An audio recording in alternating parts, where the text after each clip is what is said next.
Hello, magandang umaga sa inyo mga corgi. So, welcome ulit tayo dito sa ating channel. So, for today's video, i-share ko sa inyo ngayon na napakalamig ngayon ng panahon dito sa rooftop sa ating kennel. Ayan. Mapapansin ninyo, madilim. Anong oras na? Nasa time check natin ay 5:45 na. Madilim ang paligid, malamig, pero hindi naman makulimlim. Wala naman sigurong bagyo ngayon. So ito, meron tayong update dito sa ating isang mukhang ano siya ngayon, mukhang tinamaan siya nung stud niya. Kasi ganyan, minsan ganyan yung ating mga alaga. Pag magte-take, mapapansin nyo parang ayaw din nilang gumalaw. Parang buntis na tao, yung typical na buntis na tao. So, limited yung paggalaw nila. So, ngayon si Blue. Ito si Blue. Lagi siyang parang lagi siyang nagpapahinga. So, nasa ano ko tayo, magwa 1 month na. Ay, masaya-masaya si Basti kasi nung mga nakakaraan na araw, parang nga ang ulan dito. So, lagi silang hindi naman sila nagkasakit dahil sa ulan. Pero, syempre, laging basa yung flooring dahil sa ulan. Pero, yun nga, ang isang sikreto dito sa Corgi 7, kung mula nung umaraw ang ating aso ay hindi magkakasakit. Sophie, ikot ka na naman ng ikot at yung inyo. Tigil sa pag-ikot.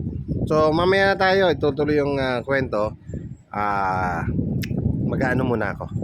Maglilinis muna ako itong ating mga alaga ay kay Colette. So stay tuned lang kayo dito sa ating channel. Enjoy yung panonood niyo habang ako yung naglilinis.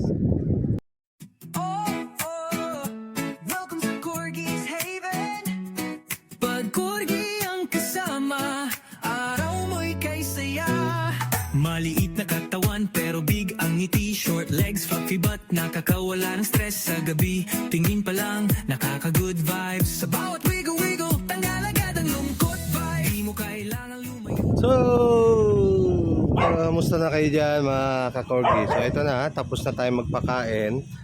Si Basti, tapos agad yung kanyang kain. Ubus na kagad. Basti! Ayan. Merong quick question yung isa nating fellow corgi lover. Ito, hindi na natin nilalagyan ng isang video ito. So, ang tanong niya, paano daw malalaman kapag ang aso ay may sakit? Napakasimple po. True appetite ng aso. Uno! So, ito kasi si Uno na nangaagaw.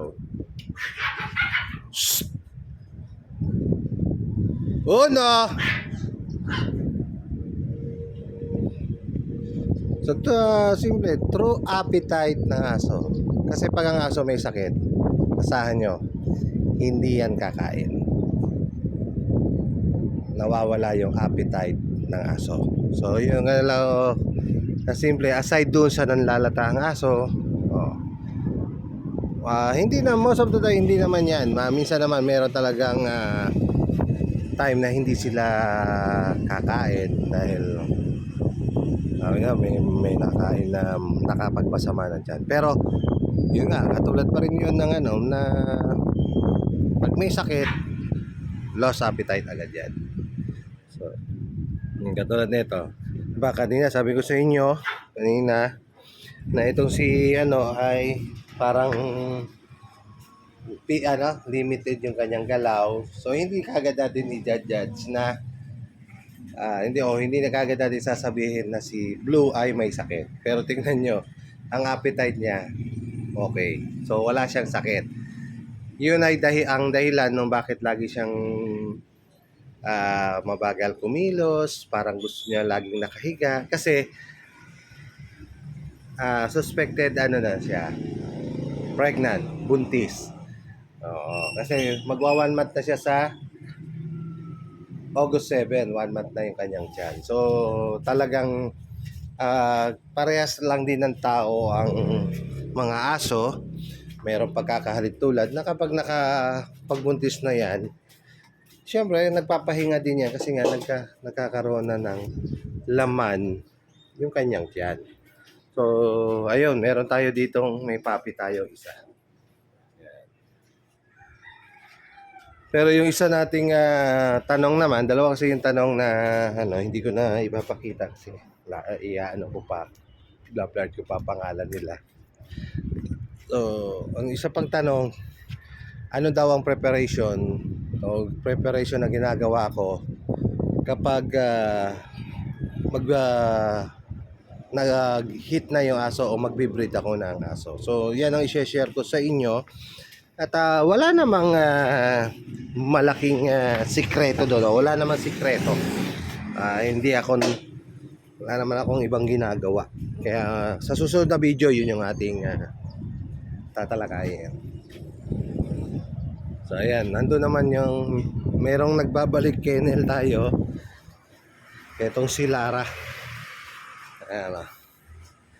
Kasi ito si Lara, adapt ko sa kaibigan kasi nga di ba sabi ko pa sa mga video ko magko-concentrate lang ako sa Corgi then Pomeranian. So si Trace nandito ngayon sa taas dahil nagsha-shed. So para hindi siya makalat doon sa baba. Pero pag tapos na siya mag-shed, balik na naman siya ulit sa baba. So ayan. Basti dito. Ikaw, etong lawak-lapak doon ka pa talaga dudumi sa loob. Ayan, ayan. Ano naman makinig yan?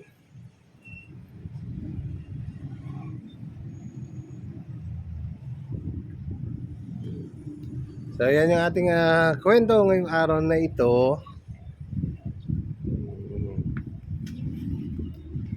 Ganyan lang, simple. At may mga alaga din ako palang meron akong ang tawag yan, gapi. Tapos meron akong balloon molly at meron ako mga crayfish.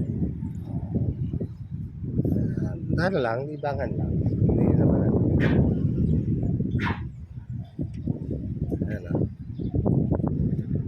So, makulimlim 6 AM na in the morning pero pakala mo paano pa lang nasa 5 AM Ayan. Pahinga ulit siya. So yan, palatandaan yan na siya ay maaring nag-take doon sa stud na ginawa ni Basti. Basti, tingin ka na naman doon.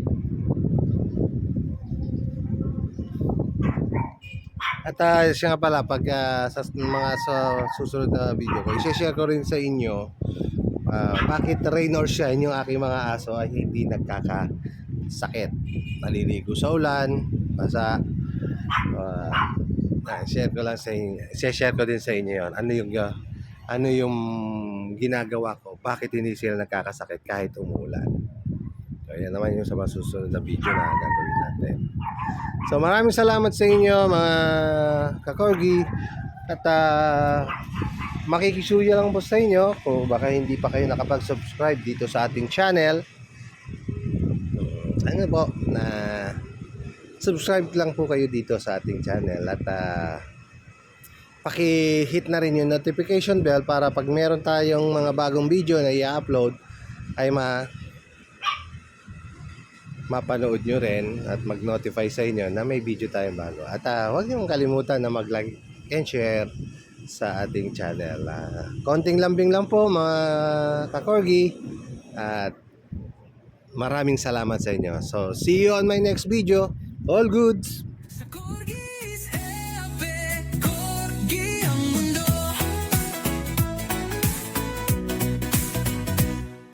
Makulit, malambing, pero laging loyal. Kahit maliit, ang puso'y royal. Kasama mo sa gala o kahit sa bahay. Corgi lang sapat na chill ng buhay.